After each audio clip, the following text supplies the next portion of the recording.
Kashmiri, is it recording start? Has recording started?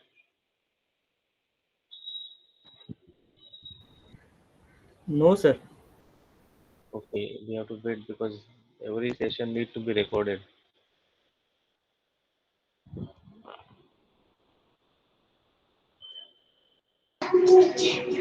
Recording started, sir. Okay, Now organizing start. team, please start. Sadhvi. Yes, sir. Yes, sir. A very good morning to one and all. I welcome you all for the second day of this 1 week faculty development program on 3D printing and design, organized by Bharatiya Vidya Bhavan, Sardar Patel College of Engineering, and sponsored by All India Council for Technical Education's Training and Learning Academy. It gives me immense pleasure to introduce you all to our today's eminent speaker for this session, Dr. Kiran Suresh Bhode, sir. Dr. Kiran Bhode sir have received PhD degree in Mechanical Engineering from Indian Institute of Technology, Bombay, Mumbai. He is an associate professor in the Department of Mechanical Engineering at Sardar Patel College of Engineering, Andheri. His research interests are in the areas of fabrication of microstructures using bulk photopolymerization and development of flexural systems. He has authored over 30 peer-reviewed conference and 16 journal papers.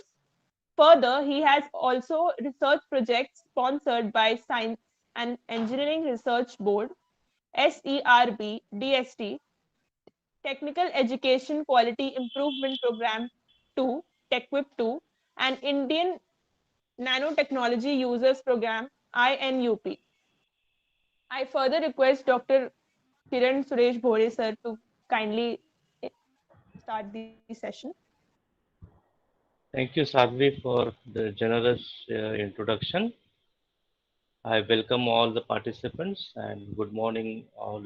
Good morning to all the participants. Let me share my PPT with you.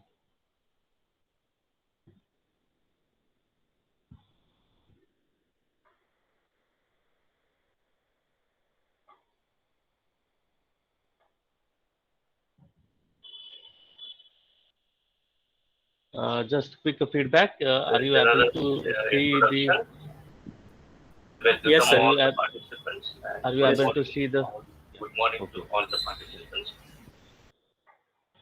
So there is echo coming. Okay. Yeah. So you are able to see my PPT, right? Yes, sir. Yes, sir.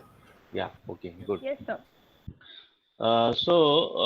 In this particular talk, I will be discussing about the two processes, and these are the outcomes of the two PhDs, or I can say these are the PhD stories of two PhD stories, which has developed these two processes. First process is a micro-stereolithography. In short, I may call it as MSL. So MSL is a micro-stereolithography, and another is a bulk lithography. Both of these processes I will be discussing with you in this particular talk of 2 hours. Now, for what purpose these two processes are? So both of these processes are for the 3D microfabrication. So this FDP is focusing on the additive manufacturing.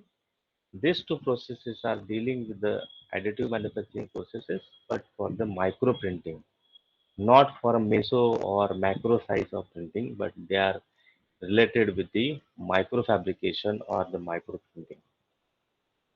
So these two processes are emerged from the MEMS. I mean, these are the MEMS processes. MEMS means micro electromechanical systems. And where do we use the MEMS? So this side depicts all that. So we have a lot of application of the MEMS all around us. We use the phone, I mean mobile phone. There are plenty of sensors available in mobile phones, gyroscope, accelerometer.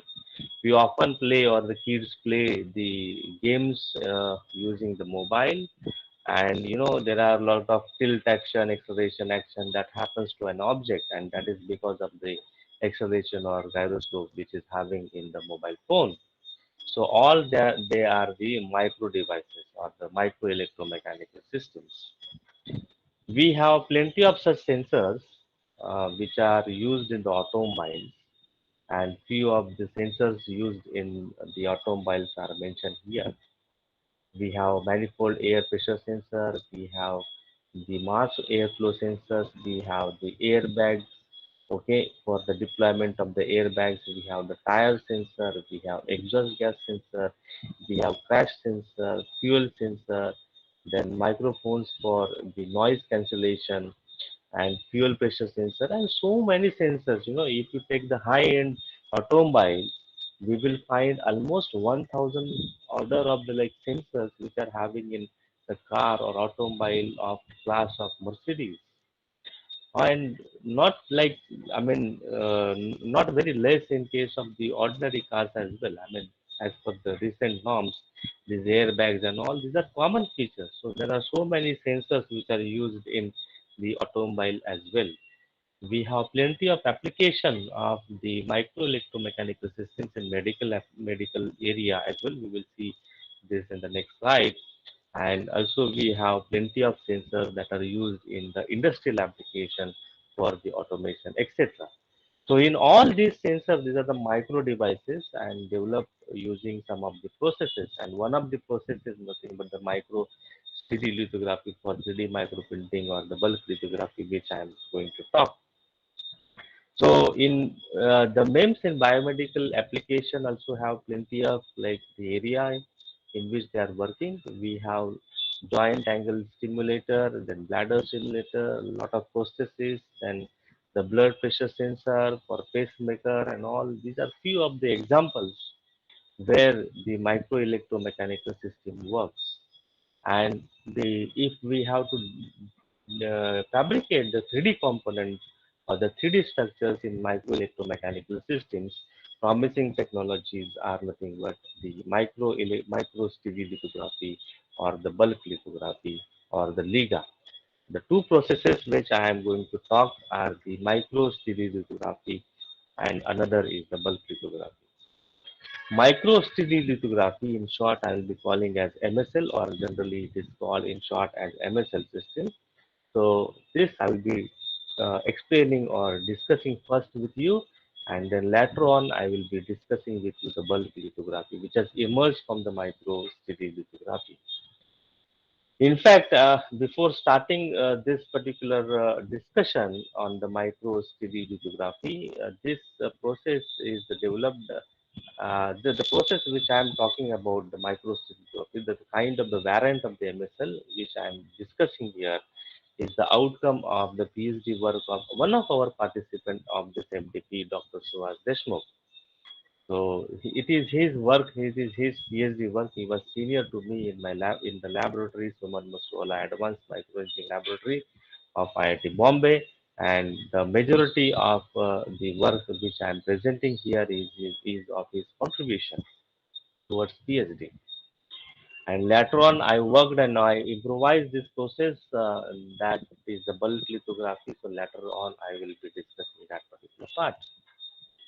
So let us discuss the micro-stereolithography first. So micro-stereolithography is a 3D additive manufacturing process for the micro printing. So 3D micro printing, it is basically a 3D micro printer. So micro printer means what? Like what ranges of the size you are looking at when I am calling it micro printer. So the micro printing means I am looking at the sizes which is ranging from 1 micron to 1000 micron. So this is the size range, 1 micron to 1000 micron. Imagine such a small size. I mean, to give the feel of some these sizes, our human hair is of the diameter of 80 to 100 micron. So human hair is of diameter of 80 to 100 microns. So you can imagine how small the object is to be printed. The 3D object is to be printed. So in this particular MSL, the systems we are developing, micron systems we are developing, means we may be developing a gearing system or a turbine system in such a sizes. I mean, 1 micron to 1000 micron. Imagine, okay, gearing system you have to develop, or the turbine system you have to develop in such a small sizes. So there are a lot of challenges that comes when we are going to develop the 3D microprinter. What it, I mean, starts with, I mean, the general process of this, the MSL is common to all the additive manufacturing processes. So we, first of all, what we do is the thing, but we develop a CAD model. So we develop a CAD model in any CAD modeling software. So still we are in a computer, the object is not realized in actual. So the computer model, the model is developed in a computer, and that CAD model can be developed in any software such as the ProE or CATIA, SolidWorks or Autodesk or something like that. So you can use this any of this CAD modeling software and you can develop a CAD model. So this is the first step. And then what we do in additive manufacturing mostly is what we are doing is we are slicing it. So this 3D CAD model is sliced into the number of 2D planes. Okay.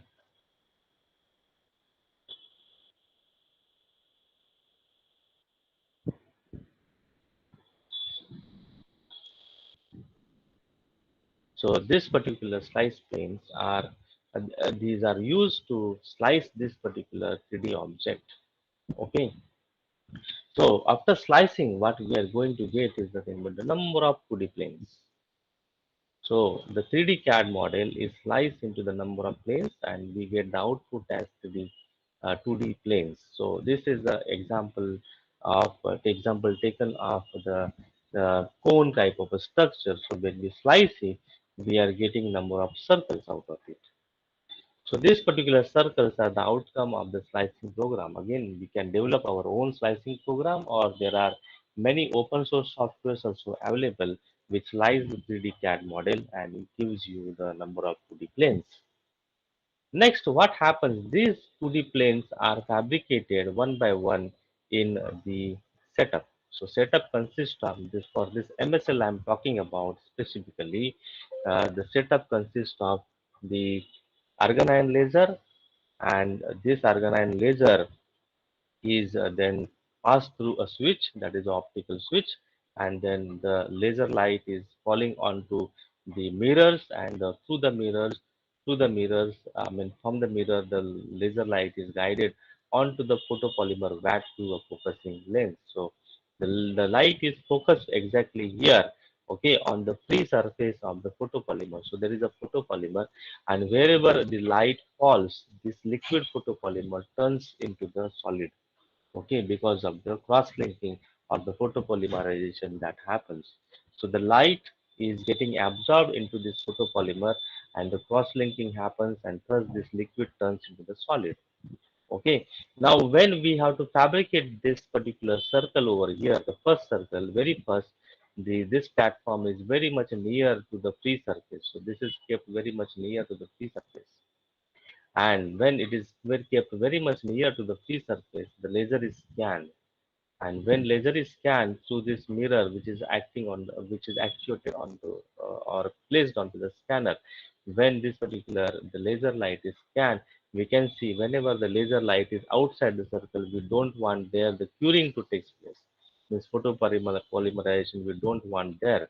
So the laser need to be off there, and it should be on for this particular only specific specified small portion which is within the circle here.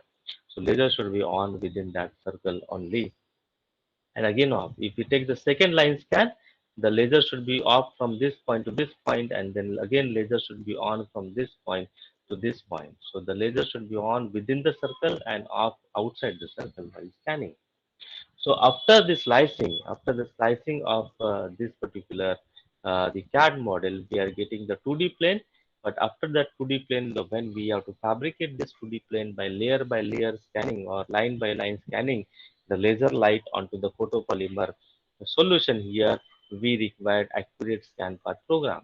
So this scan path program will scan the laser path, and this laser path scan path program will be giving us the output such as the xy position of the laser, and also the laser on off data. Okay, so these are the two very important, these are the two a very important data which the scan path gives. laser on off data and also the laser position data with respect to xy with respect to the time t. So this particular data is given to a microcontroller to the scanner and the optical switch. So optical switch is to make the laser on and off at the desired point, and the xy position with respect to time is given to this xy scanner. When it synchronized, then we get the scan path, and thus we get this first layer getting developed. So this first layer is getting developed, which is very near to the free surface initially.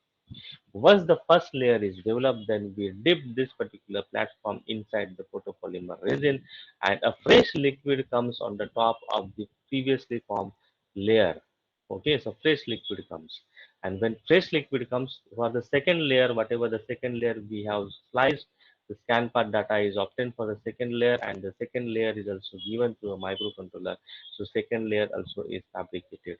This second layer stick or bonded with the previously formed layer. Okay, and thus we go on doing this addition of the layer, and the entire 3D component, this entire 3D component can be obtained. So this is the process step for the fabrication of the 3D component layer by layer way in the this MSL process. Okay, very important, as I said, this is for microprinting. So we are going to develop these systems or the structures which are in micron size, and the micron size I have given you that the ranges is 1 micron to the 1000 micron. Okay, such a small sizes of the features we are doing at or we are developing at. Maybe a gearing system, you may have to design a gear within some 500 of some 500 micron, maybe for example. So what are the challenge if we are taking a scanner here?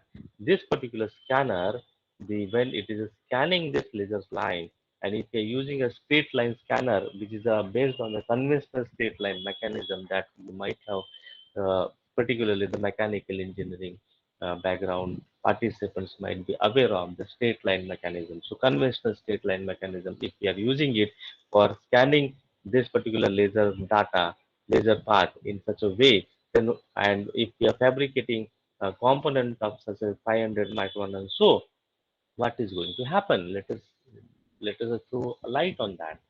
So the conventional mechanism consists of the rigid bodies. So it consists of the two rigid bodies. One is this body and another is this particular body. So two rigid linkages and which are connected by a pin joint. So here is a pin joint. So these two bodies, if this is rotating, then this also where motion will be transmitted to this another rigid body here. Okay, and that particular movement will be transferred through this particular joint, that is the pin joint. So this is the pin joint. Okay, over here. Now the pin joint, if that itself in that pin joint will have a clearance, and that clearance will be in micron size. Okay, so if the pin joint is having the clearance in micron size, what will happen? Ideally, when we are scanning the laser light in this, and if this, I mean, coming back to this particular configuration here, two rigid bodies connected together by a pin joint, and pin joint is having a clearance in micron. Let us say 500 micron is the clearance. So what will happen when we are scanning the laser here, rather than following this particular straight line path, it may follow this path. So rather than going in a very straight line like this, it will follow like this particular line, and entire this line it will follow because the clearance itself is in 500 micron. Understand? Okay, so this will happen. So what is the point to tell that the conventional straight line mechanism will not solve the purpose of like fabrication of this particular 3D structures. Okay, says conventional straight line mechanism is going to have the clearance in micron and error that's why will be in micron, and this is the problem that will happen. Ideal line to be traced is this, but actual line traced will be like this, and you will lost all over the accuracy, and this fabrication will not be possible. Okay, so what we required is a very accurate the xy scanner which can give the accuracy in nanometers. then only it will be possible to fabricate the component of the micron size, right? So this is one very important challenge that is having. Number one is the you should have a good scanning mechanism, and the conventional mechanism or conventional straight line mechanism will not be the very good choice for this kind of a systems. Another very important point is that when we are developing this 3D structure over here through layer by layer addition, for smooth fabrication, we need to slice this component in number of planes. If we have the more number of planes sliced, more number of slices, then the lateral surface will be of good finish. I mean, lateral surface will have a good finish. If we have the coarse, uh, uh, I mean, slicing, then we will have the stair stepping effect. I mean, this is the typically, the first layer, if it is a form like this, and second layer, if it is a coarse structure, then form like this, sorry, form like this, third will be like this, and so and so. So if you can see, this is the stair stepping effect that is generally being observed, and that is not good. So to avoid this staircasing effect, we need to slice the component in large number of planes, but large number of planes slicing will lead to large fabrication time. Okay. Another important, if you are allowing large number of slicing plane, and you are going to give the time for the fabrication, that is not an issue. But still, there will be a problem that this particular resin surface is having some kind of a viscosity, and that will not flow readily for the minimum thickness which you are designed. Let us say if you slice and the distance between the two slices is 5 micron, the layer thickness what you are intended to do in the fabrication is of 5 microns. But that, are you going to get that 5 micron, the layer thickness? It is very important point, because in actual fabrication, what will happen if this resin, this photopolymer is of the having viscosity in order of something like the honey, or maybe a clay or grease type of like resin, or honey type of, for example, if you take that is easy to understand, then if you dip this particular platform, are you going to get a 5 micron fine layer on the top of this platform? Very important point. It is very impossible to get such a low or such a lesser thickness of the layer on the top of the platform, because when the viscosity is high, it will build onto the edges. When we are dipping this particular platform, let us say this is the platform, and we have been dipping into the resin, then what will happen? Resin will flow over the edges, and but it will not flow over this particular plane. Okay. And only when the threshold thickness is achieved, that threshold thickness may be few of the in consist when we are taking a resin of some honey type of a structure, and when it will have some type of some thickness in terms of the then only it will start flowing and the layer will be formed. So that is a practical difficulty. You cannot maintain layer of a minimum thickness whatever desire. You can slice it in a computer of for whatever the slice thickness, but in practical it is not possible. Okay. It depends upon the viscosity, surface tension, these properties. So we have so many, I mean, different variants for this, and so many different techniques for the minimum layer thickness to achieve. So that is beyond the scope of this particular talk. We can, like, someone interested can discuss with me later on. So these are some of the challenges that we are having when we are 3D printing the micro components. Okay. Then further, very important, the laser which we are using here in the process of MSL is generally the argon ion laser. Mostly the argon ion laser is used.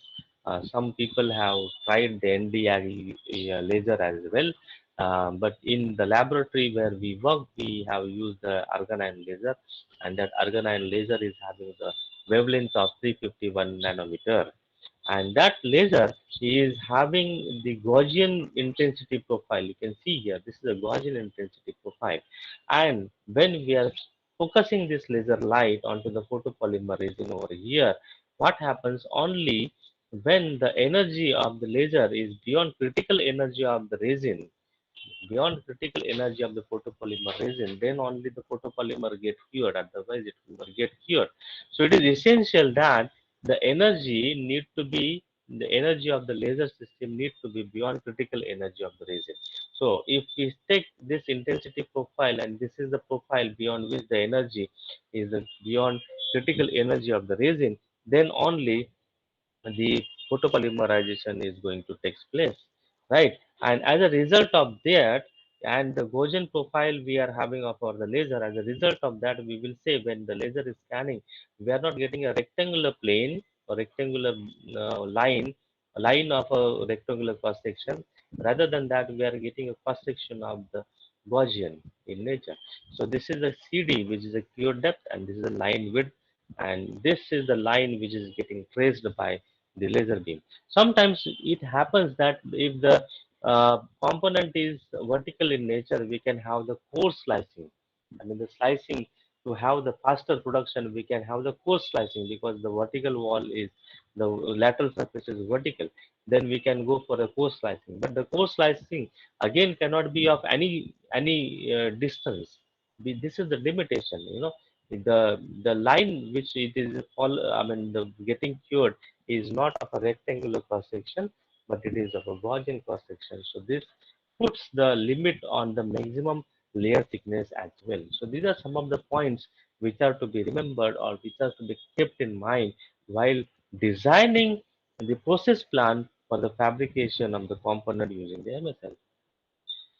Now, what are the different types of the MSL? So what I have mentioned to you or discussed here is the scanning type of the MSL, where the point focus point is scanned line by line scanning, the layer is formed, and then layer is formed onto the platform, that is dipped, and second layer is formed by line scanning, and so and so. So this is called as the free surface technique. So it is a vector by vector micro-stereolithography process where it is the this is the scan, laser light is scan on a free surface technique. You have another technique called as a constant surface technique. So what is done in a constant surface technique is you have the here, otherwise I will explain here. So you have the one transparent substrate placed on the top of the resin. So on the top of the resin, you have the transparent substrate here, and this is the build platform, and the laser light is focused exactly below the transparent substrate, and very thin layer is maintained between this transparent substrate and the build platform.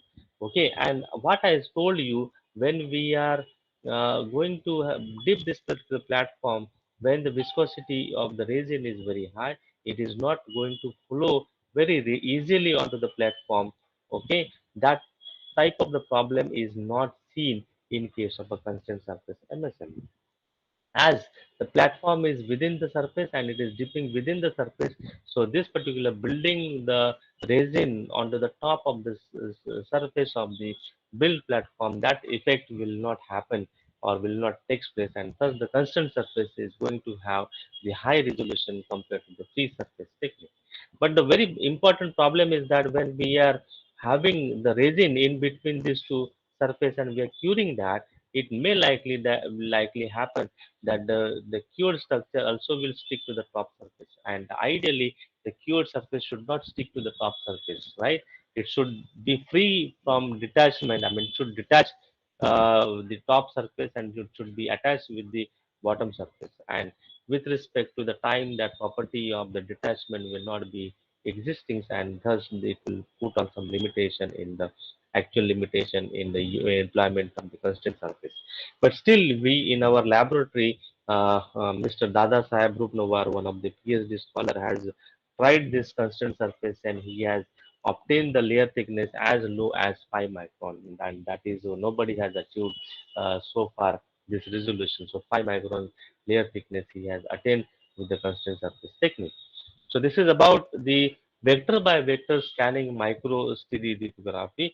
What about the another variant I'm talking about is nothing but the projection MSL, projection micro-stereolithography. So what we can do in projection micro-stereolithography is, rather than line by line scanning this laser onto the photopolymer and curing this, that this 2D structure, we can project entire this 2D surface by projecting it onto the photopolymer. So similar to the projector which we are using while teaching, the same kind of a projector we can use, maybe a DMD or LCD type, but I mean principally it is same. The projection is used, and that entire the 2D layer is projected. Entire 2D layer is projected onto the resin surface, and in one projection or in one exposure, the entire 2D surface get cured. So that is called as the projection micro-stereolithography. So you have the two variants there. One is liquid crystal display. I mean this is the variant based on the projection which we are using. So one is the liquid crystal display, and another is a digital micromirror device or DMD. So it is obvious that when we are projecting entire 2D surface in one go, the entire 2D surface get fabricated in one go, like rather than line by line scanning and developing the 2D surface. So this kind of the projection micro stereolithography is very much faster than that of the line by line scanning, the projection of line by line scanning, the scanning of the micro line by line scanning micro stereolithography process. So this is much high in production rate, but this leads to the resolution, I mean, is not at par with the line by line scanning, because in line by line scanning we can do scan. I mean, we are focusing the laser light, and the focus spot is very small size in compared to the projection type, and that's why it is very much faster.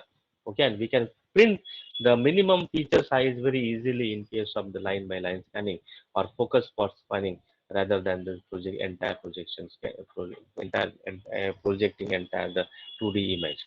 Another very important thing which I would like to tell you before moving to the next slide is that uh, when we are doing vector by vector scanning of the focus light, so this is the mirror which we are having, and for a scanning, we generally people what generally have used is the tilting this mirror, and by tilting the mirror, this particular scanning is done. So this is the focus spot coming here, and this focus spot is scanned over the line in this, let us say, in this direction, by tilting this mirror. So these mirrors are tilted, and when they are tilted, this particular focus light is getting scanned in a particular direction. Okay, so this is what happens. So obviously, what happens when we are tilting the mirror? By tilting the mirror, the focus spot do not remain constant all over the free resin surface, right? So all over the free resin surface, the this particular focus spot do not remain constant. And based on this tilting the mirror, there are so many strategies which are there, and these strategies are post objective, pre objective scanning, and so and so. So the p in post objective galvanomirror scanning, we have the scanning by the mirror rotation. So we have the mirrors rotate, and this particular mirror, when they are rotate like this, M1 and M2, these are the two mirrors which is we are rotating, then we get the scanning of the laser light in the X and Y direction. And in this post objective scanning, we have the lens first and the mirrors later. And it is obvious that when we are having this scanning done by the scanning done by rotating the mirror, the focus point do not remain constant on the free surface of the resin, and thus we are going to get defocus spot all over the point except the one unique point. Right, so that is the point, and that is the point to be considered. And very importantly is that when we are having the defocus point at the other location, the energy distribution is not same energy, because it is defocused all over at other points, and so the energy will not remain same. So critical energy sometimes may not be reached, and your component may not get formed. I mean, as I said, that for curing you need to have the energy beyond critical energy of the resin, then only curing will take place. So this is very important aspect. And another is the resolution. So when it is defocus, although if the energy is good enough to cure, then as it is a defocus, spot size will be a much bigger, and that is again a very point to be point of a concern. Second scanning is a pre-objective. In pre-objective, we have the laser beam coming from the laser source, falling onto the mirror and then onto the focusing lens. Again, for scanning of the laser, we are tilting the mirrors M1 and M2. When we are tilting the mirrors M1 and M2, again, we are getting the beam scan in X and Y direction. Okay, again, it is logical that the focus point will not remain a constant on the free surface of the resin. And as it is not constant on the free surface of the resin, focus spot is only uniquely present at one of the point only, and at all other points it is a defocus point. Because of this, again, there is a resolution problem and there is a curing problem that may happen. So I acknowledge this for the Dr. Suhas Deshmukh and Prasanna Gandhi for this. This is published in JMPT Journal in 2008. For those who are interested to look more in detail, can look in that particular paper. Third scanning scheme is off-axis lens scanning scheme. So off-axis lens scanning scheme. So we are having a laser here. So rather than the mirrors, what we are doing is this particular lens we are moving. The lens is moved in X and Y direction. And when the lens is moved in X and Y direction, again, what is the problem is the intensity profile is distorted due to the off-axis motion. The intensity profile will not be remaining constant. Intensity profile will be perfect when the laser beam is centrally at the lens and then focus onto the free liquid surface. And to avoid all these problems of the intensity profile getting distorted or the focus point is getting distorted all over the scan, then the next scanning scheme has been developed by the Professor Ikuta, and that is by from the South Korea. I think he is from that group has developed this scanning, new scanning called photoreactor tank scanning. So here the you are in photoreactor tank scanning. So this is the tank. Tank is moved in photoreactor tank scanning. So tank is moved in X and Y direction. And yours this mirror which is on the scanner. So scanner is not there. So this is a mirror which is fixed. Okay, focusing lens is fixed and tank is moved. So when tank is moved, you can see here this is a focus spot, and focus spot do remain constant all over, right? So now there is a no problem of defocusing here, rather than the previous cases of scanning when the mirrors were tilted. So the focus spot was like this is the locus of focus spot. But now in case of the tank moving and entirely this optical system is constant, you get the focus spot constant all over the resin surface. Okay, so this is what is happening in case of the photoreactor tank scanning. Your focus point do remain a constant, and that's why this is advantageous from one point of view.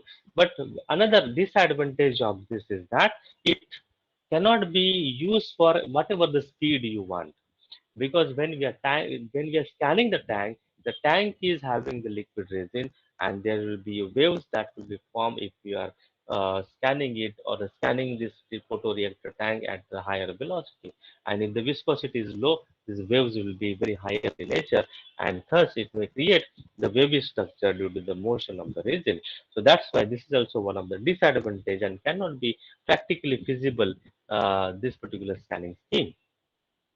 Now, as we discuss all these scanning schemes which are there already in existence, right, for the MSL system, and if we do the analysis, this is analysis again done by the Dr. Suhas, and this particular the analysis told you, I mean, it gives you the idea that how the peak intensity at the 00 point, the focus was rightly onto the surface of the free liquid resin here, and when it is Hello, moved, sir.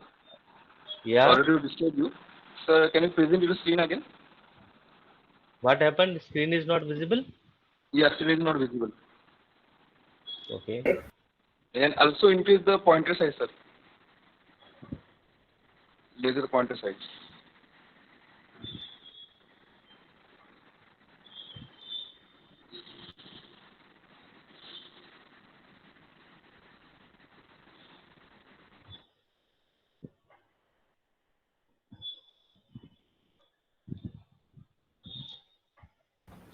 Sir, Okay, is this screen visible again now? No, sir. It's not No, visible. it's Screen is not visible? Kashmir. Uh, Sir, screen is actually visible. Now, not now. It is not visible. Yeah, I have taken out. Let me share again. Resume presenting. Yeah, now it is in transition mode, sir. Now it is visible. Okay, okay. Is it full screen visible now? Yes, sir. Yes. Yes, sir. Yeah, okay. Thank you very much. So the various scanning schemes that we have discussed, you lost it, or you were? Shall I go back and again explain all that? No, sir. It is a matter of seconds, sir. Okay, okay, fine. Okay, thank you for the feedback. So we have discussed the various scanning schemes, off axis, on axis, and all. With all that, we have come to a conclusion that the focus part do not remain constant on the free liquid surface, right? And the focus spot diminishes at the other point, and that was a logical, and that is simulated in the software. And we can see here that the for off axis or post objective and pre objective in all this scanning scheme, when the it is scanned at a distance of 1 to 1.5, the intensity diminishes very fast. And as intensity diminishes very fast, the energy exposure is very may not be proper, and the focus spot is also very big. And because of all that, the the we may not get the structure, which we may not get the structure of whatever the resolution that we want in the 3D printing. Okay, so this is one from the simulation which we have realized. So this is the state of art, like the what is the remedial. So this is the state of art optomechanical scanning scheme which the Dr. Suhas has uh, this this concept has presented in his MSL process. And let me take you to this particular state of art optomechanical scanning scheme. So what happens in this? So we are having the laser source here. Laser is coming from the laser source falling onto the M2 mirror and then the M1 mirror, and this is the focusing lens, and this is the resin surface. Okay, so what we have discussed so far is we have tilted the mirror M1 and M2, and by tilting the M1 and M2, we have got the X and Y scanning, right? So what is done in the this state of art on axis optomechanical scanning scheme is the for the y-axis scanning, this M1 and focusing lens is moved together. So when M1 and focusing lens is moved together, this particular focus spot do remain constant in the y direction, right? So this is not tilted, rather than it is moved along with the focusing lens. Okay. Then the for the y for the x-axis, let us see. So for the x-axis, the M1, M2, and focusing lens all together moved, right? So when it is moved on the axis, on this particular axis, then again in the x-axis also the focus spot will remain constant. So this is the state of art on axis optomechanical scanning scheme, and this is going to give the uniform spot characteristics all around the range of the scan. And thus it is a spot size remain constant, uniformity in intensity profile, so we will be able to generate a component of large length of high resolution. I mean, you can print like the lines of like whatever the but resolution of maybe a 6 micron or 7 micron or something like that, depending upon the focus spot dimension that we are having. Further, here the resin tank is not moved at all. We are moving the optical system here, and that's why the resin tank, as it is a kept constant, there is no problem. There is no problem of like wavy structure that generally happens in case of photoreactor tank scanning scheme. Okay, so this is the advantage of the on-axis scanning scheme, and again, this on-axis scanning scheme is analyzed through the software, and it is compared with all other scanning schemes such as on axis, such as pre-objective, post-objective, and off-axis scanning scheme. So you can see in all other schemes where the mirror is tilted, and thus the scan is developed or scanning is done by rotating the mirror. There we can see the focus spot is very big at a distance other than the zero. Okay, at the distance other than the 0, 0, even and the 2 mm distance, the focus spot means the spot size is very, very big. The spot size is very, very big, but in case of the on-axis scanning scheme, the spot size is almost a constant, and the intensity also the almost constant in case of the on-axis scanning scheme. But in all other cases, such as the pre-objective, post-objective scanning scheme, the intensity diminishes and almost is equal to zero at a distance equal to 2 on either side. So this is very important that the on-axis scanning scheme, the concept of on-axis scanning scheme can be utilized in the fabrication of the 3D printing, 3D micro printing especially, right? And that can be used for can be employed and used. Now that concept is employed then, and then the experimental result and the simulation result are compared. You can see they are well in the agreement. This particular the for the peak intensity and also for the spot size point of view. Now, how to develop this on-axis scanning scheme? Now, concept is very important. Concept is what we have discussed, but how to develop uh, this particular scanning scheme. So it consists of the four linkages. Again, I told you initially that the in case of the using of the conventional straight line mechanism, we are having the two rigid bodies and connected with the pin joint. Pin joint is having the clearance itself in micron, and that's why they cannot be used. So what is generally is used in what kind of mechanism is preferred here is the compliant mechanism or the flexural mechanism. So we are using the flexural mechanism here in case of the in case of a straight line scanning of the laser beam. So what are this? What is this this flexural mechanism consist of? So these are four linkages. These are the four linkages B1, B2, B3, B4, and all these four linkages are connected rigidly to a rigid body here, acrylic body, which is on other and on the right hand side, and all these four linkages are connected firmly fixed. The outer flexural linkages. I mean B1 and B4 are fixed to the point S1 and S2. So outer linkages are fixed at S1 and S2, and all these four linkages are rigidly connected to the rigid body over here. And the inner linkages are connected to a body on which we are having this scanning system, optical system, on which the force will be given and that will be getting displaced. So now the point to remember here is that B1, B2, B3, B4, all these are the flexible linkages. These are flexural linkages, right? They they are not they are free to bend when the applied force is acting on it, and this kind of like the system is first of all developed by the Shaurya Avatar at MIT USA, and then this kind of the configuration for state line was used in the CD-ROM, and the CD-ROM we are having the laser light which get over to the CD which we are putting CD or DVD in our system. So that the laser light on the CD is moving, and that laser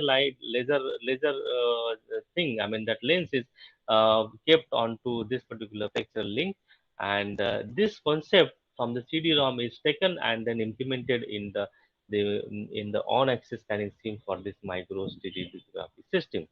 Okay, so what happens? Just look at like from the fundamentals point of view. From when we are having a flexural link and and a body connected at the free end over here, and another is in end is fixed. When we apply the force, then in the flexural link will bend, and we get the parasitic motion over here. Okay, parasitic error over here. So this is not moving in exactly in a straight line. I mean, this center will not follow exactly the path of the force which is exerted on this particular body. There will be some kind of the parasitic error, that is epsilon. Now, when we are having the two flexural linkages and a force coming onto this particular body over here, the flexural linkages will bend, and this is the new, uh, the state of this particular body over here, and still we will get some kind of a parasitic error here. Number three case is the four linkages which I have mentioned to you in the previous slide. So four linkages are used, and these four linkages are firmly fixed to a rigid body, but it is free to move. Okay, so this is a rigid body, but it is free to move, and all these four linkages are connected. Outer linkages among these four linkages, outer linkages are connected firmly at the point A over here, and inner linkages are connected to a body on which the actuating force is applied.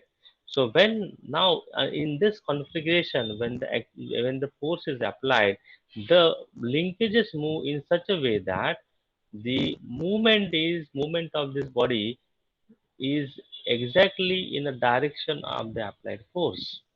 So there is a zero parasitic error, and this is purely because of the bending of these flexible linkages. Okay, this is in situ. This happens, and that's why this particular concept is very promising and can be used for accurate straight line scanning of the laser beam, and thus it is used in the this particular micro-stereolithography process.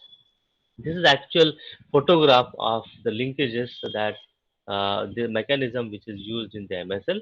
So we are having these four linkages. So these four linkages are of copper beryllium material. Copper beryllium material is used here, and this all these four linkages are firmly fixed to the acrylic body here, or rigid body. So this is firmly fixed to this rigid body here. And outer linkages, you can see here, these are the outer linkages which are firmly fixed at this particular point, or the structure of this assembly over here. And this inside linkages are having this the body on which the force is generated from the voice coil actuator. Again, we have used here the voice coil actuator so that the there won't be any deviation in the line of the action of the force coming out from the actuator. If you use some other actuator such as the stepper motor or some servo motor and something like that, then there will be a friction involved with the components, and that may affect the direction of the force.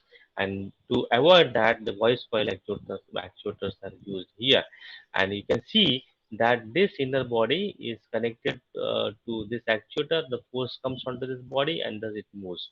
Now this is for one direction. For another direction, again we have the four linkages, one, two, three, four. All these four linkages connected rigidly to the acrylic body over here. Inner linkages connected to this optical system on which the mirror is placed, and this body again is actuated with the help of the force coming out from the voice coil actuator. Okay, so these are the M1 and M2 mirror, which I explain in most of my schematics here. This is developed by Dr. Suhas Deshmukh in his doctoral work. And this is the arrangement of optics. So we have the argonine system and then the optical switch. Three beams we get, and out of this the first order beam is passed through it, and there are two more optics coming into the picture over here, M3 and M4, other than the M1 and M2. So this M3 and M4 are just for the adjustment purpose. If in manufacturing, if some error comes, then for the cancelling that particular error, this M3 and M4 mirrors are used. So this M3 and M4 mirror directed to the M2 and M1 mirror. M2 and M1 mirror are arranged on the scanner. Okay, the state of art on axis scanning system, and then the laser light is passed through this mirror onto the focusing lens, and through the focusing lens it falls onto the photopolymer resin. So this is the arrangement of the optics for on axis MSL system. This is the schematic of the design scanning MSL system. So the CAD, we have the computing system, computer CAD data, in which we develop the CAD model, which is to be fabricated, and then we slice it. So once we slice it, we get the number of 2D slices, and we run a scan path program onto the each of the slices. We get the data of the XY and XY at particular time, and also the laser on off data. This data is given to to the microcontroller, and through the microcontroller even to the hardware. So the X and Y against the time, this data is given to the optomechatronic system, and the laser on off versus time, this data is given to the acoustic optical modulator. This works in synchronization way, and thus we focus the laser light, and by layer, line by line scanning, we generate the 2D plane, and from the 2D plane we generate the entire 3D object. And after the formation of the each layer, the platform is dipped into the photopolymer resin, and the fresh liquid comes, and the next layer is for the laser is scanned for the next layer, and so the entire so and so way the entire the 3D object is then developed. This is the photograph of the developed MSL system. So this is the laser argon ion laser we are having. So this is the source of the laser light. Argon ion laser used here is of 351.1 nanometer wavelength, and we can use many other the laser source as well, like NDR, as I told already. And if you are using the different layer, then you have to see the compatible resin. The resin should be able to absorb the photon at that particular wavelength. So depending upon your resin system, your laser system can be used, or based on your laser system, your resin can be accordingly. Then we have these acoustic optical modulator. So this is the unit. This is the optical switch. And do remember, when we are fabricating a component of size in micron, and we are scanning it very high speed, then we require the switching on and off very to some to in microseconds, or maybe a lesser than that. Then only it is possible. In mechanical switches cannot be used as the as the switches for this particular purpose. The kind of the acoustic optical modulator which is used here in this process is having capability to make the system for laser on and off in a femtoseconds duration. Femtoseconds mean 1 divided by 10 to the power 15 seconds. Imagine such a small, amount of time. In such a small amount of time, it is able to make the laser on and off, like 1 divided by 10 to the power 15 seconds. Imagine such a big accuracy it is having. So these are all the challenges that typically microprinting is having, and thus it requires all these sophisticated accessories for that. Then after the optical switch, we are having the mirrors M3 and M3 and M4, and then the laser light is passed to the spin hole onto the M2 and M1 mirror over here, and then we are having this scanning mechanism, which already I told in my previous slides, and then the component get developed here below. So this is the development of CAD compatibility platform. This is developed in-house at IIT Bombay. The entire program was developed in MATLAB by the MTech student Amit Pathak and Alam Baraki during their MTech work, and they have used it. And then this is the CAD interface, or the CAD outcome of that particular scan path and line program. This is the schematic of the system integration. So we have used, here the DSpace 1104 DS1104 platform as a microcontroller, and then we under the microcontroller, from the microcontroller, the CLP board, various units are connected to it. Like these are the DAC channels, and to the DAC channels, the RF driver, or the amplifier for the XY motion are connected, and then we are having the optical encoder mounted onto the Flexures mechanism, and through them the data is collected by the microcontroller, and then PID controller is used to act upon for the accurate motion of the accurate straight line motion of the scanning mechanism. This is the electronics, all the driving and feedback system we are having. So these are the power supplies. This is the RF driver for the acoustic optical modulator. These are the RGF interpolator from the encoder. These are the current amplifier used for the voice coil actuators. The bottom one is the DSpace CLP board. We are having this DAC, all that channel encoder channels over here, and so and so. So after all this, then the scanning mechanism is developed, and then we have some these four videos which demonstrate that we can fabricate, we can have the accurate XY motion and XY motion in large range, high range motion accurately for scanning the laser beam. So let us look at these videos. So this is low speed in the Y-axis scanning. I think this video is not getting played. Yeah, this is okay. Are you able to see the video? So this is high speed Y-axis scanning. Is the video visible for all of you? Yes, sir. Yes, sir. Yeah. Okay. So this is the voice coil actuator. You can see this is a mirror which is moving, and this bluish color is a laser light.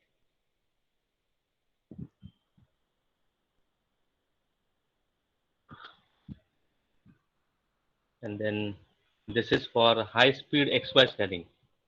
So it is moving both in X and Y direction.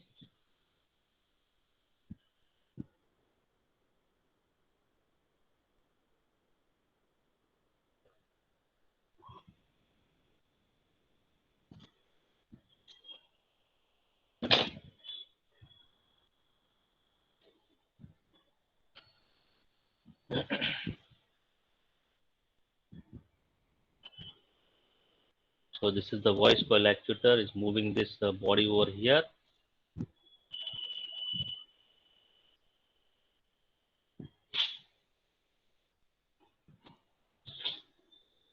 So this is another Y for Y-axis, and you can see like both these mirrors are moving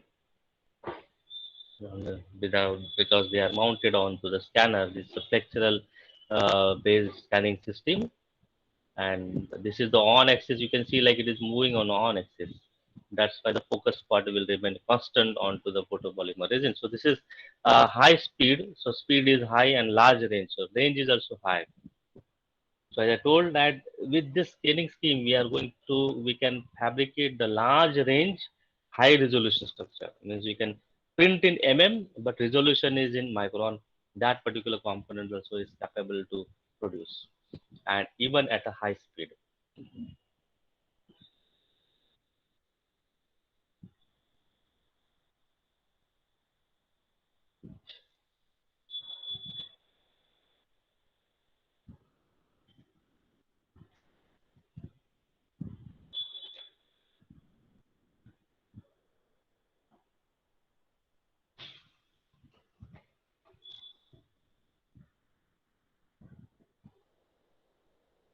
Okay, so this is all about the demonstration. Now, this is the results obtained at high speed and high precision scanning. You can see here, this is the scan path, and this blue one is the reference line, and the green one is the actual line.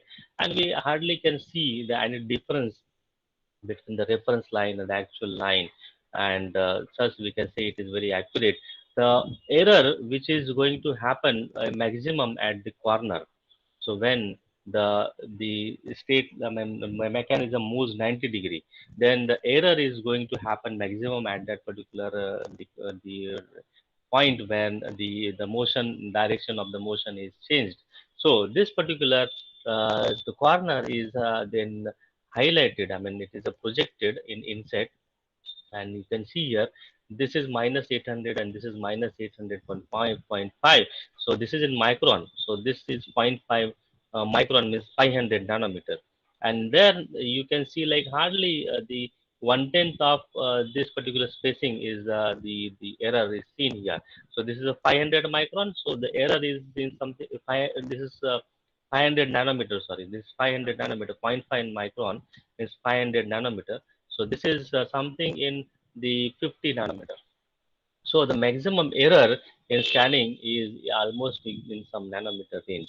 You can see this is another point where the this projection or the inset is taken. It is highlighted over here, and you can see this is a 0.25 and this is 0.5 micron, means the 0.25 micron means almost this distance is 250 nanometer, and you can see the error is within the few part of that 250 nanometers, something around the 50 nanometers. Again, you can see this is the exposition versus the time scanning chart, and again at the corner this is projected over here in and presented in the inset, and you can see the error is in again in some kind of like the fractions of the nanometer. Okay, here also you can see like the error is in nanometer range. So this is the point which I want to tell you, that in microprinting we are going to develop the entire system like gearing or turbine or some micro turbine or something like that in the micron dimensions, which are ranging from 1 to 1000 micron, and then you require the scanning mechanism which is going to give the accuracy or the resolution in the range of the nanometer, then only it is possible.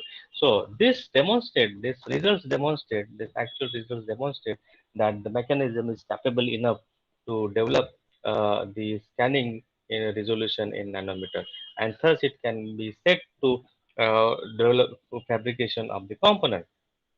So far we have seen the design aspects of this MSL system. Now we are into the fabrication of the component. So uh, during the fabrication of the component, we have employed the focusing lens from the Newport, and Newport this lens optical systems gives their focusing distance.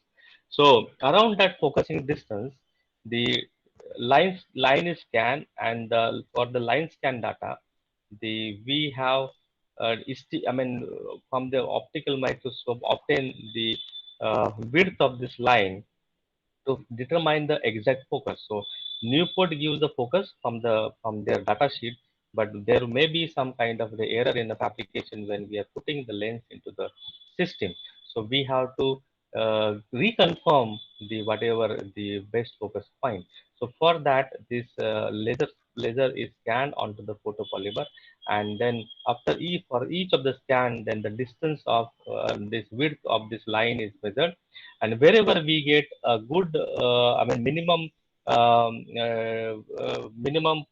distance of or the width of this line, that is the actually the perfect focus distance.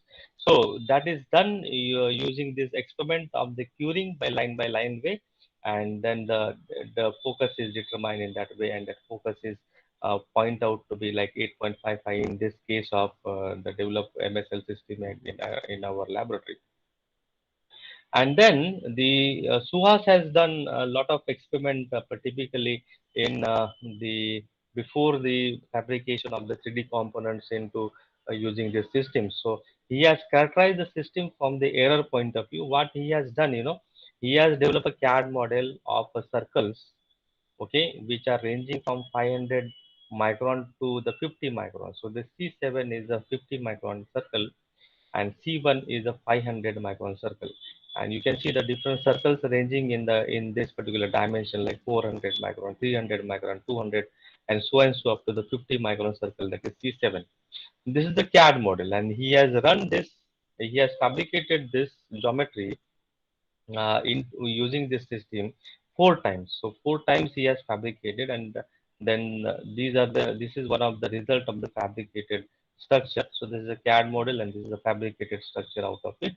And these are then measured using an optical microscope, and then the average of four is taken and recorded. And based on this average and the model dimension, the error is estimated. And then this error is calculated in percentage way. You can see for the first circle of 500, the average dimension obtained is 506.665. Error is 6.665 micron, and the percentage error is nothing but 1.33. So this way the percentage error is calculated for all the circles, and it is obtained as 18.45.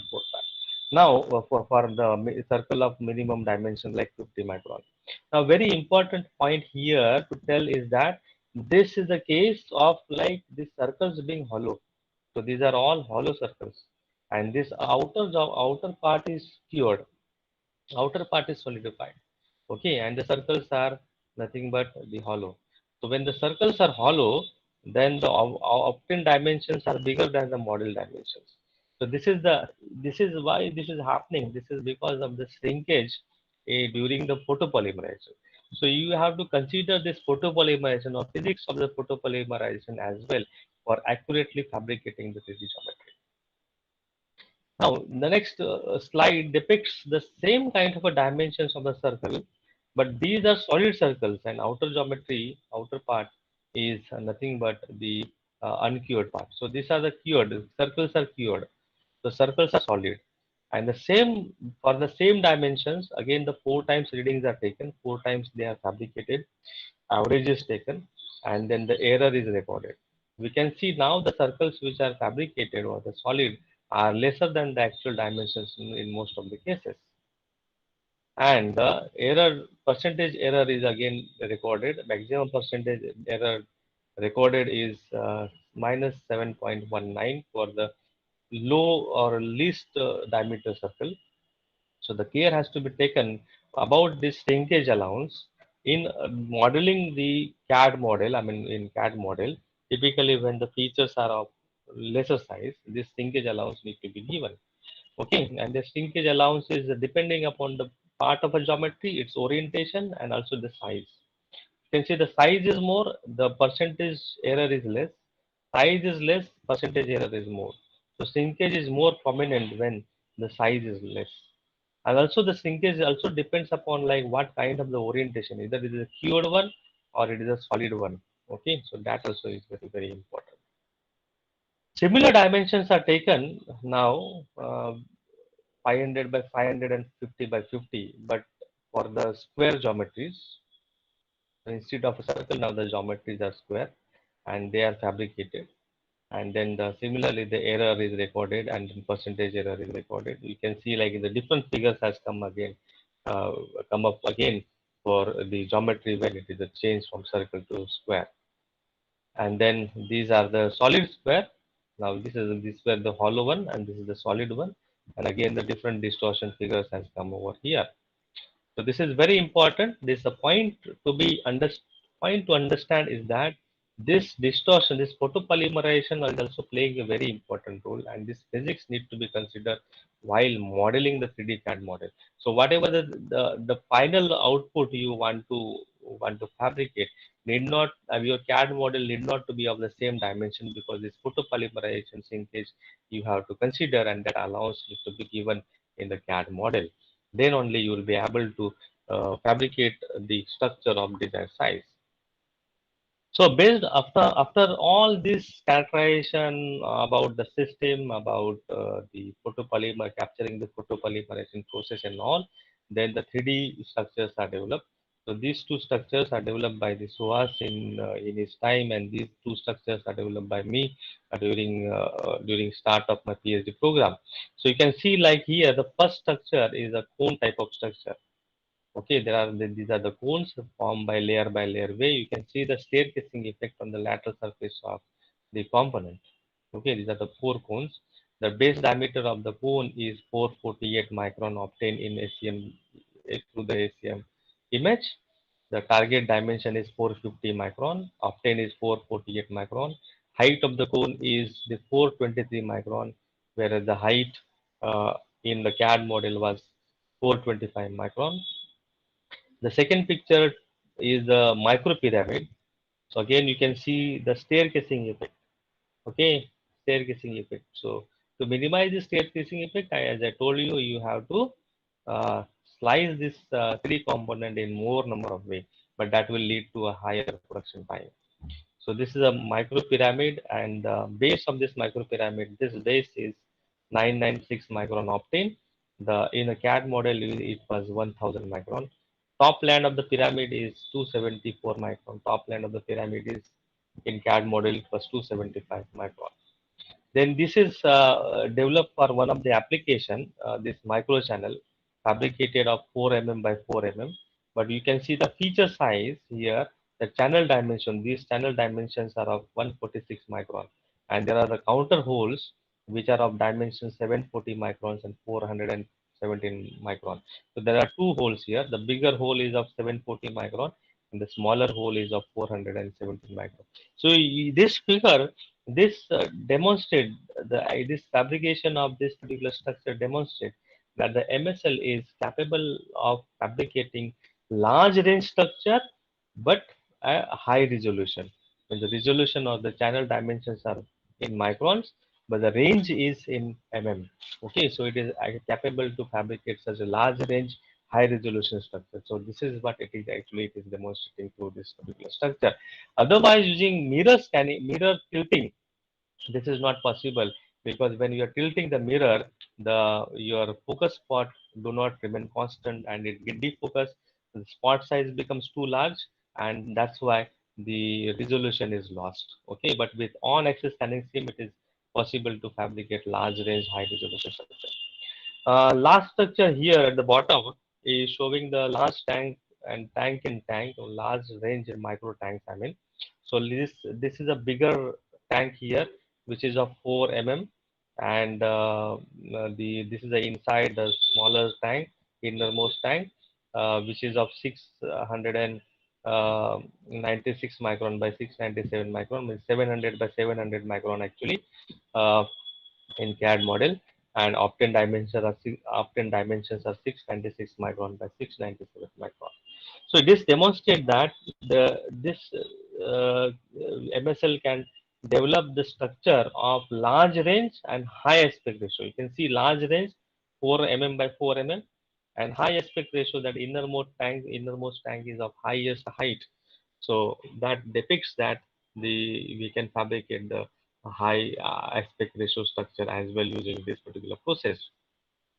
Now, this is all about like features of the process. What are the limitations? So limitation is that the using MSL, there are the staircasing effect in the build direction, and that is inevitable.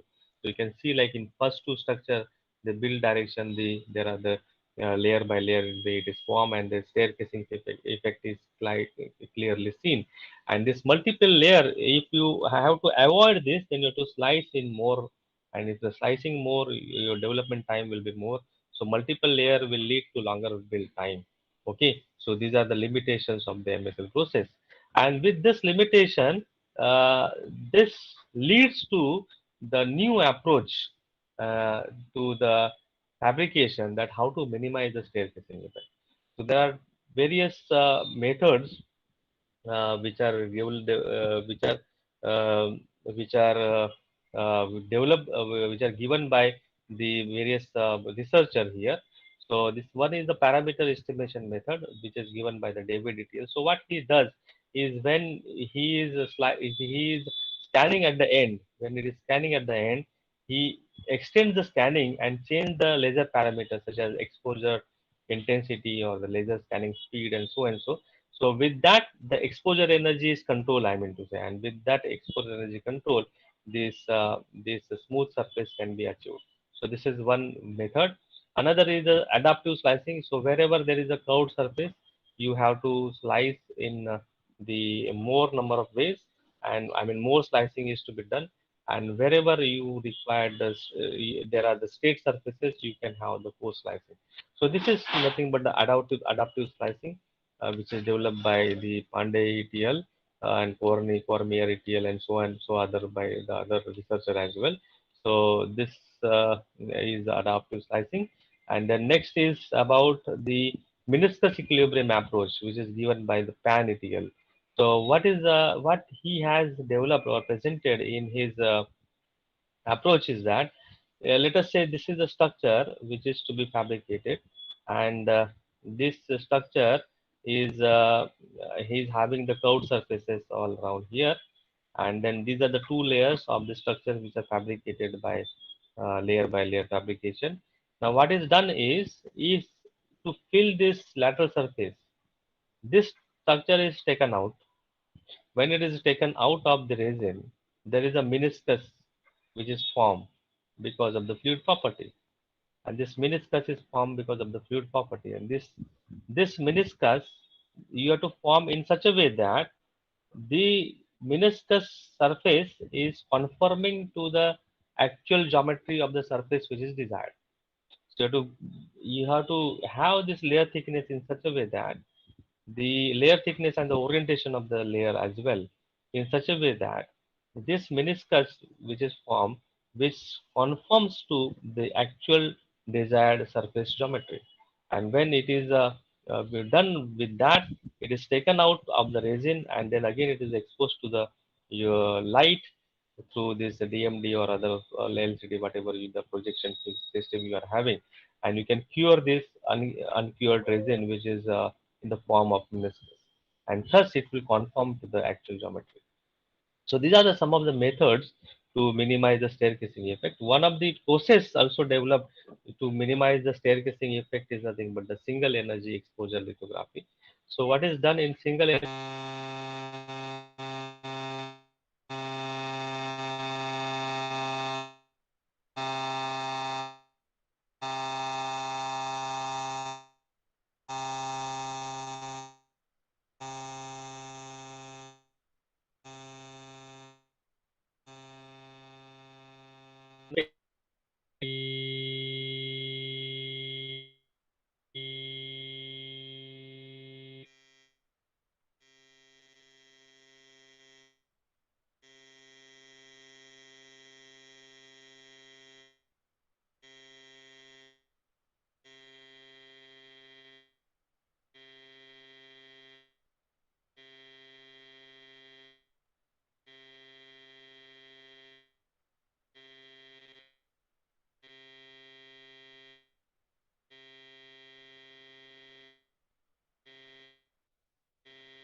energy3D process for this 3D micro fabric.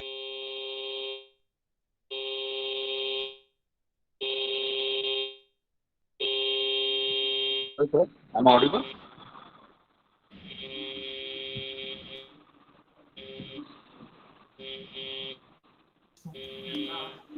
Hello. Hello.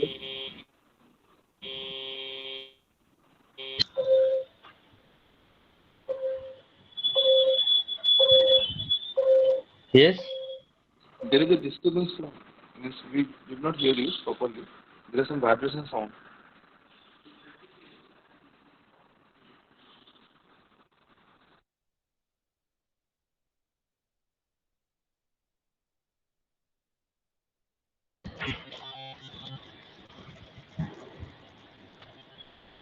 Is it okay now? No, sir, not okay. Yes, sir. Vibration coming. Uh, okay. So you are not able to hear me. Yes, sir. Not audible. No, sir. We are not able to I hear you think properly. let me see my uh, I will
Hello, are you able to hear me now? Clearly? Yes, sir. sir. Your Hello? voice is Yes, sir. very faint. Hello? Yes, they're now coming. Yes, sir, now it's okay.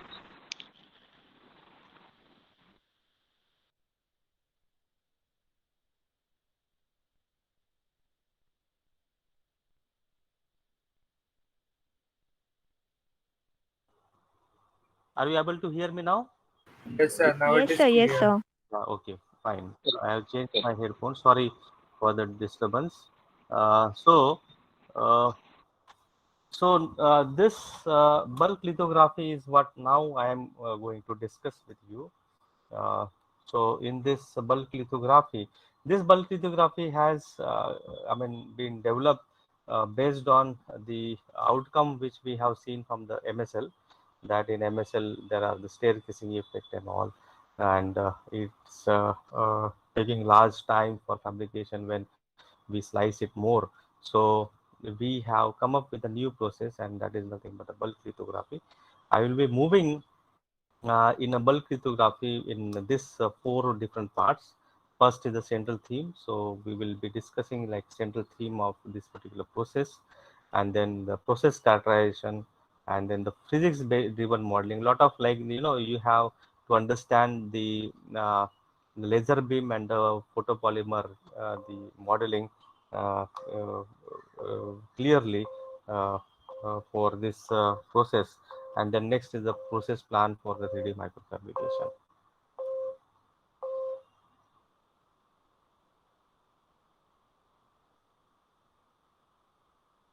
So first of all, the central theme.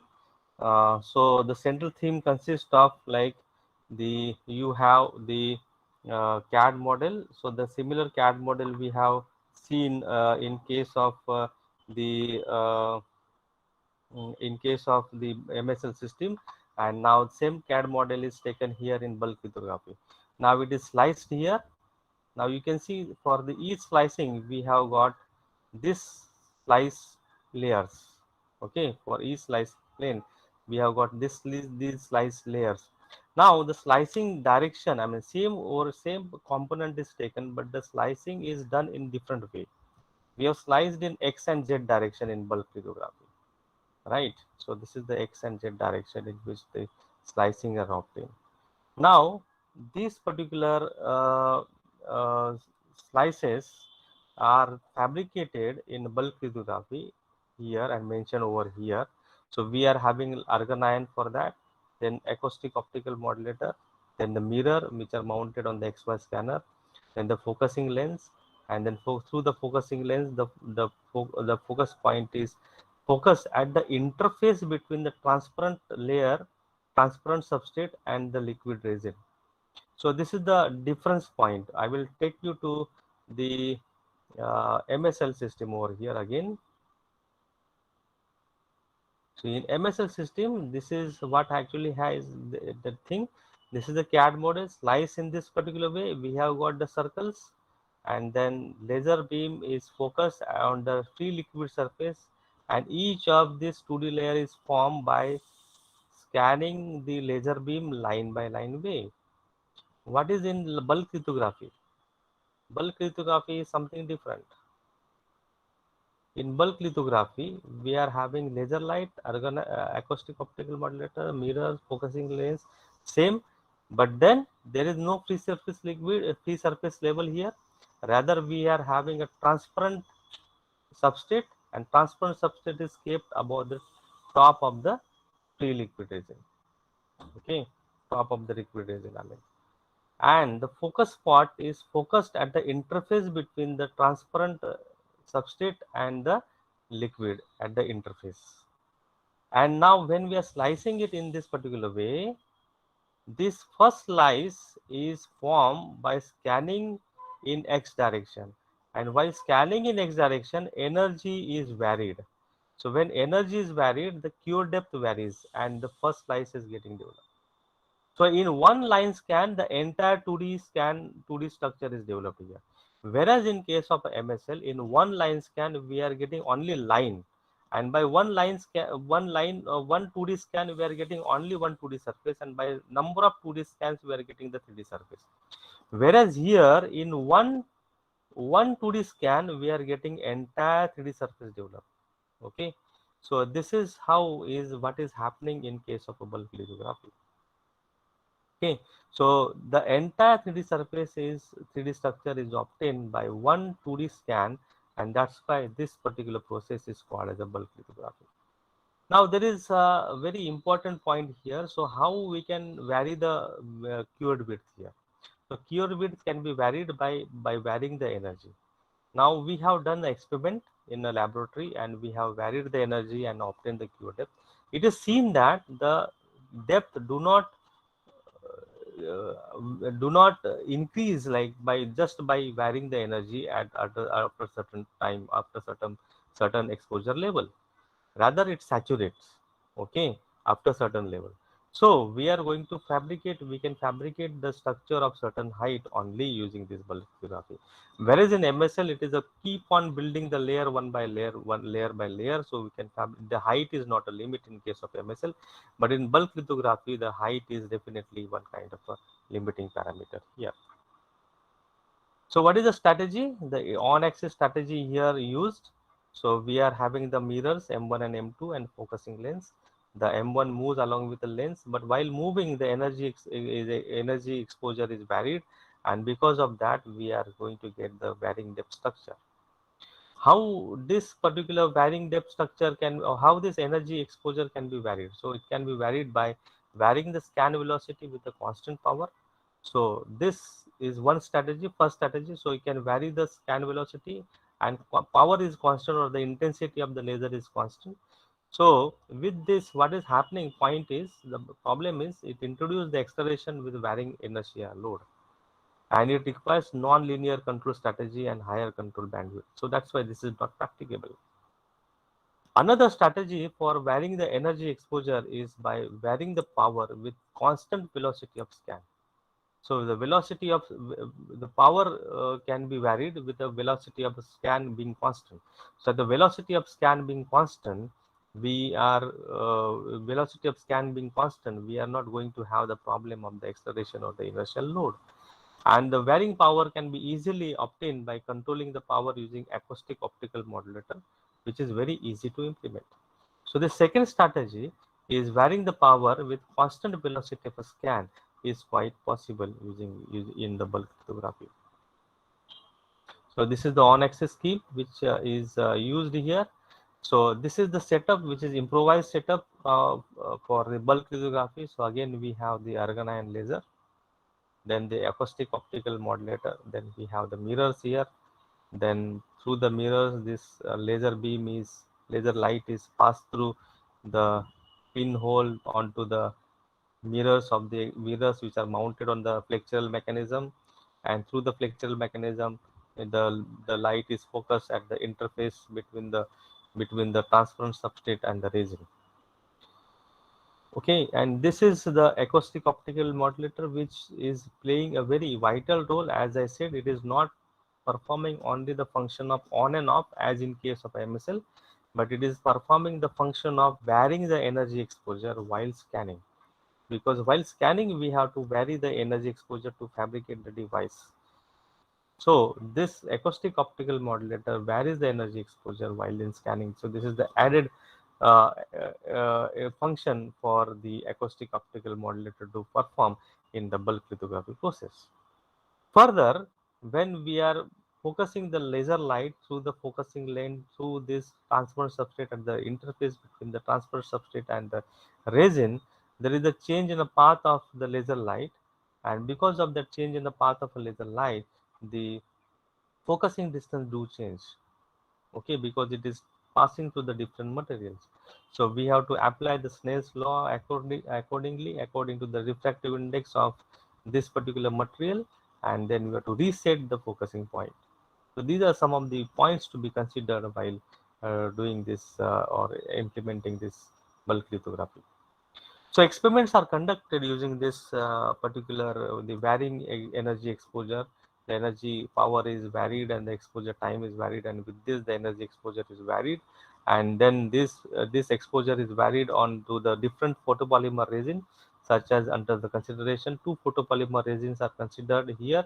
One is hexane diacrylate, that is HDDA, and another is the TMPTA, trimethylpropylene triacrylate, in which the 4% photoinitiator benzoyl ethyl ether is mixed, and this particular resin is exposed to this particular energy exposure by varying the intensity and the exposure duration.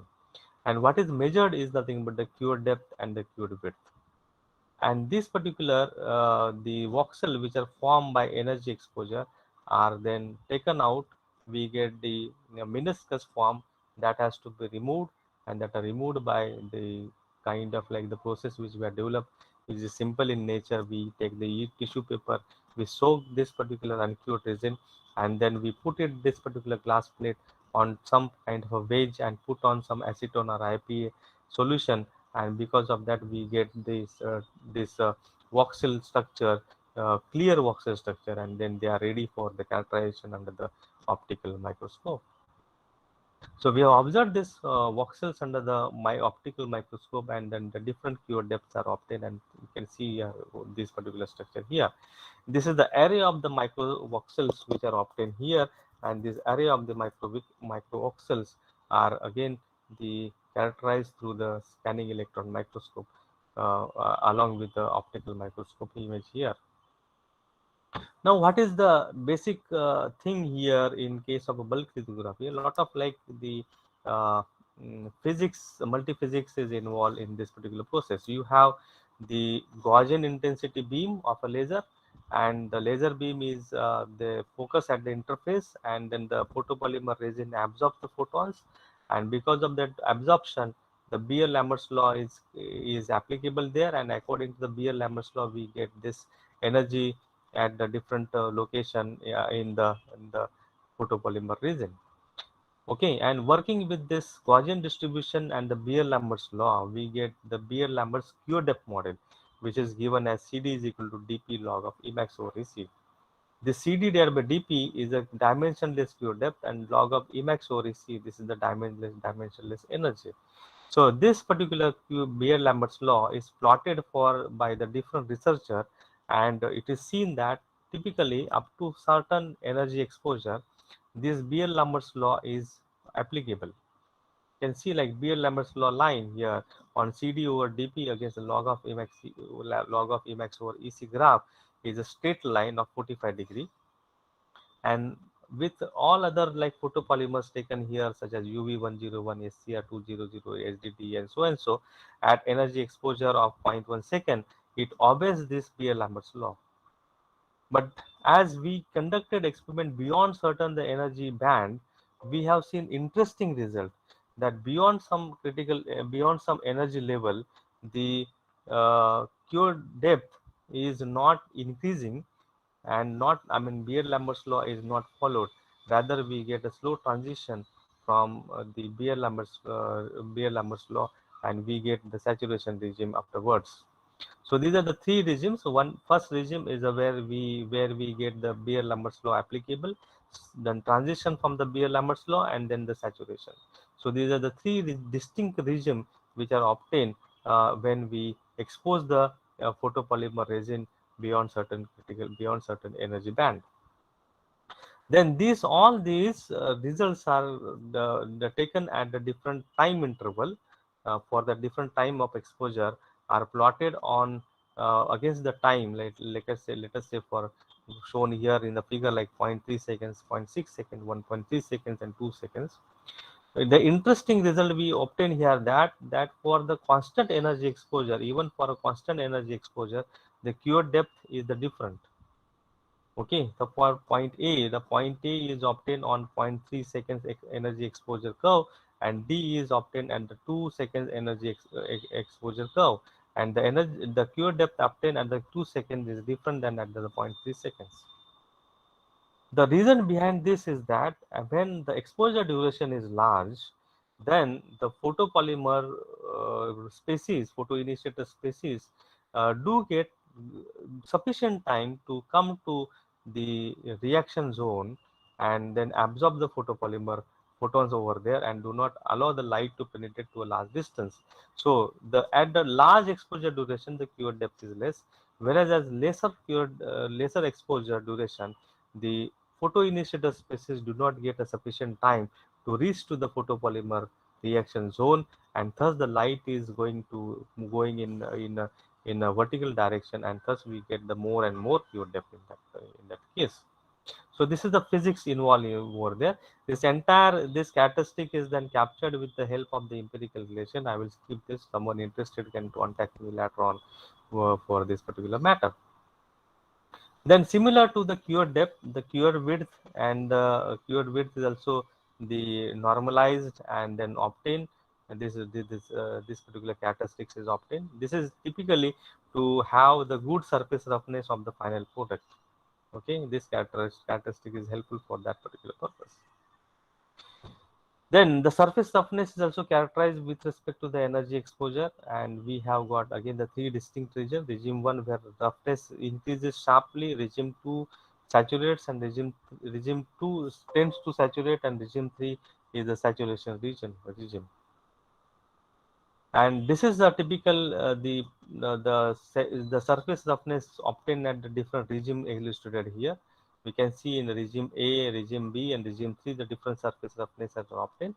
The regime A is for line spacing which is greater than the line width, and the number 2 B number B is for line spacing which is equal to the line width, and number C is line spacing which is less than the line width. So when line spacing is less than the line width, what happens is light is passing through the already cured resin, and there is a light scattering effect, and that's why the surface roughness is not obtained. When the line spacing is greater than the line width, then it is obviously there will be a gap between the two lines scan, and that's why the surface roughness is again not going to be a good in way. But when the line spacing is equal to the line width, surely a good surface roughness is going to happen, and that is illustrated here. So this is about the process characterization. Now this process is then the model considering these different aspects of the beam propagation through the photopolymer resin and the diffusion of the species. Let us see this animation here. So we are having this laser light which is tightly focused at the interface between the transparent substrate and the resin, and the liquid is having the different species such as the dissolved oxygen, which is highly reactive and comes very first at the reaction zone over here, and then later on the photoinitiator species comes and the react over here, and accordingly we get the voxel formed here, and the voxel is acting as a lens like structure for the next for the light propagation. So let us see this particular animation over here. So very first dissolved oxygen comes and react over here, and then diffusion of photoinitiator takes place. It reacts and the voxel is getting formed. This voxel is having the refractive index profile of Gaussian in nature, and because of that refractive index which is Gaussian in nature, it acts as a lens, and further this consumption takes place and acts as a lens, and furthermore then you get a focusing effect because of this refractive index voxel profile in this particular voxel, and this is the focusing effect. Again it defocus, again focus, and so and so. This continues to certain height. After the certain height it reach, then it do not propagate, light get trapped. So light trapping is what actually is the scene here. And after light trapping, then this it moves in the lateral direction, and we get the elongation in the lateral direction which is seen, and the voxel gets elongated, I mean in lateral direction rather than in vertical direction. So this is all about like the photopolymerization and the different the equations of the governing equations such as diffusion and all. So this is modeled with the help of the beam propagation using the Maxwell's theory, and this is a non-linear Schrodinger equation obtained from the Maxwell's equations, and then we have coupled this propagation of a light with the diffusion theory, diffusion of photoinitiator species, along with the refractive index gradient given by the researcher Bill Franca ATAL in his Optics Express paper, And with all these governing equations, we have written a program, our own program, to model this with this physical properties and the parameters set into the model. And then we have we have simulated for the beam propagation in a homogeneous medium in for this bulk lithography process. So this is the intensity profile, and this is the target intensity profile is the target plane, and at this particular plane, I mean 1000 micron. And this is how the beam profile do get changed in a photopolymer resin because of the absorption is seen here. This is for the low intensity intensity beam. And then when the intensity is high and it is inhomogeneous, inhomogeneous nature means what? When the beam light is getting absorbed by the photopolymer, and because of the photopolymer voxel get forms, it acts as a lens. And we can see this is what the pattern which we are going to get in the resin. So when the intensity is high, this pattern like goes like in this particular way. So this is the beam propagation in inhomogeneous medium because of the absorption of the photopolymer resin. Now we have absorption as well as the scattering, both plays into the plays a role, because the voxel acts as a scattering media, right? Acts as a focusing lens as well as a scattering media. Okay, so considering all that aspect, then for a different intensity profile, we have simulated that, and we have got this particular kind of the propagation at high intensity, typically at working range for what we are working for a bulk lithography, we have got this particular result. And this already I will skip, I will explain this. So this simulation are captured and then are compared with the experimental results. So this is the experimentally obtained the voxel, and this is simulated voxel to our simulation, and this is the overlap, the superimposed image of the experimental and the simulation result, which we can see through this that both they match with each other quite well at the certain intensity level and exposure condition given here, typically at low exposure condition mentioned over here. And when it is high, then also it matches quite very well. This result is published in Journal of Applied Physics in 2014. Someone interested can go through this particular paper. And similar experiments, the voxels obtained at the high energy level are also compared with the experimental results, and then we can see that both experimental and simulation results matches very well. And this is comparison of the scattering part, like in regime 3 we have the scattering, and regime 2 and regime 3 typically mention about the scattering, rigorous scattering obtained at the regime 3, which makes the pure depth to saturate and do not propagate light to too much depth, too much often the depth. What are the model assumptions in all this bulk lithography case is the effect of diffusion of oxygen is not accounted, although it is there in happens in a process, but for very smaller time, maybe in order of nanoseconds. So in our case, it is not so trivial. So we have not considered it, but someone who want to model it in that particular time range can account for this diffusion of oxygen as well. Then prediction of the cured voxel is based on the energy threshold model that I have already explained. That is, the critical energy is required for curing, and that model, the cure depth model, is being used for the prediction of the cured voxel. Thermal effect on mobility of the species is not considered. When we put on the light, there is heat generation, and that the thermal effect is also makes the species to diffuse, and that particular part is also not modeled in this study. Last part of the bulk lithography is development of the process plan and for the bulk lithography and fabrication of the structure. So the process plan is developed for the bulk lithography. We have a given 3D model, and the exposure time we have to set very first. So these are the two input parameters that we have.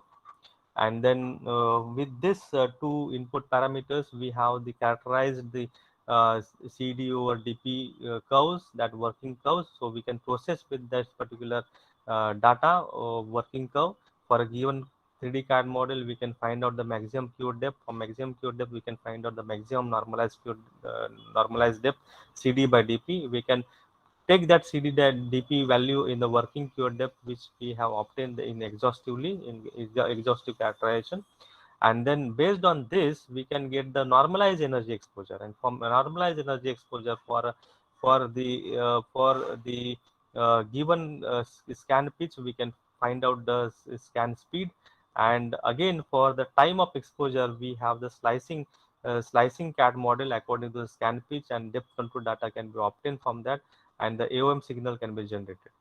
So these are the outcomes like scan speed, AOM signal, and determination of scan pitch.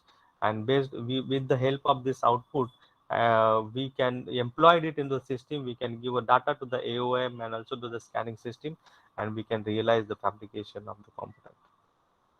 So some of the fabricated structure are shown here. So this is the lens-like structure. We can see here very smooth structures are obtained. There is no staircasing effect, which we have seen otherwise in case of the MSL.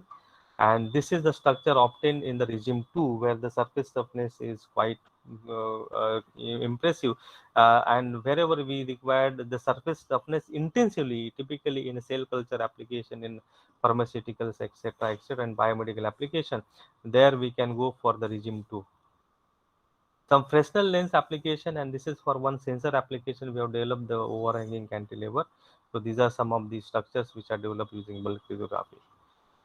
So to conclude, this bulk lithography process is the typical the process for the fabrication of the entire 3D structure in single go of the laser beam, and so that's why the component gets fabricated very quickly rather than in MSL. And MSL we have a lot of like the staircasing effect that can be minimized, but the bulk lithography is having the limitation that we cannot fabricate the structure of whatever the height as it is possible in MSL. MSL we can go for whatever the height, that is not a constraint.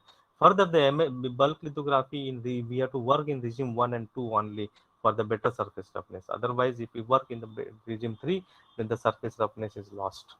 Okay, so these are some of the points of the bulk lithography process.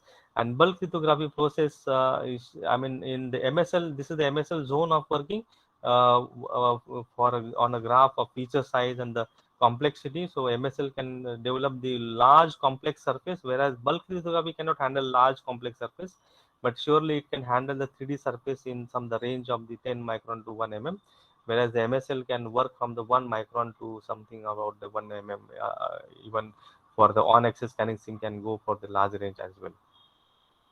So these are the future avenues. I will leave this PPT with you later on, so that those who can want to work in this particular direction can work on these future avenues possible, such as like, to name few, like bulk lithography of ceramic and metals possible by mixing this nano powder into the photopolymer resin and sintering them later on.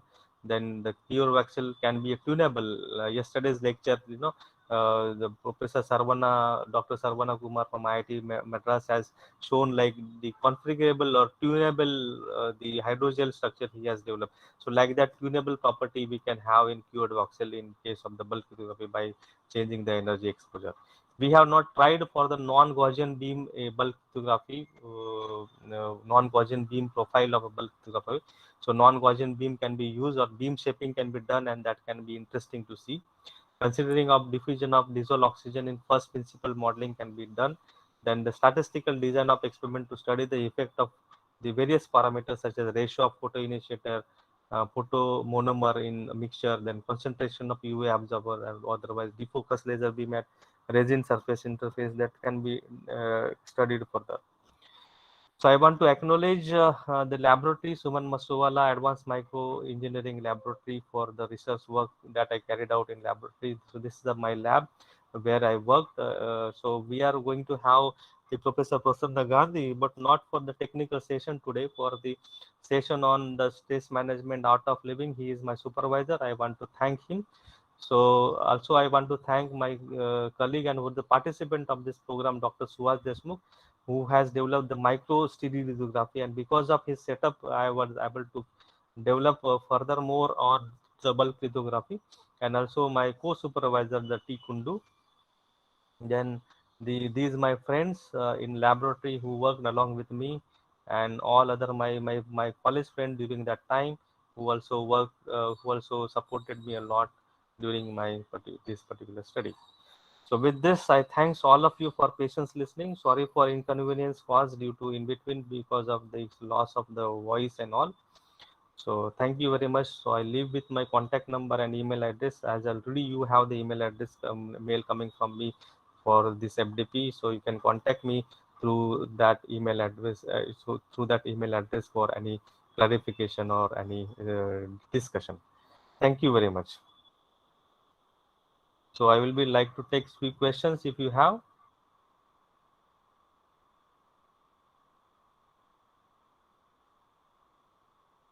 Any questions? Please feel free to ask the questions.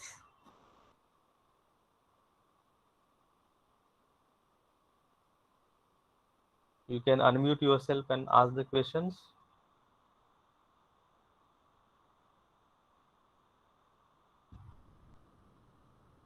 Have you understood the process? These two processes? So can you please tell what is the difference between bulk stereolithography and Yes, solid your ground voice is theory? too low. Miss Aishwarya, what is the difference between what is Bulk your question? and solid ground curing. Yeah. Okay.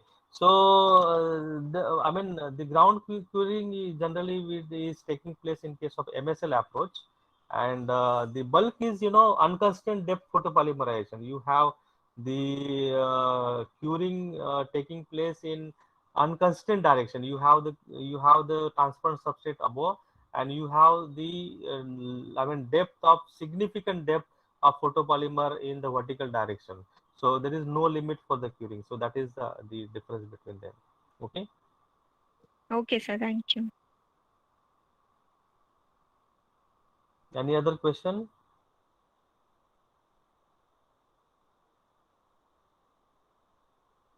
Please feel free to ask the question.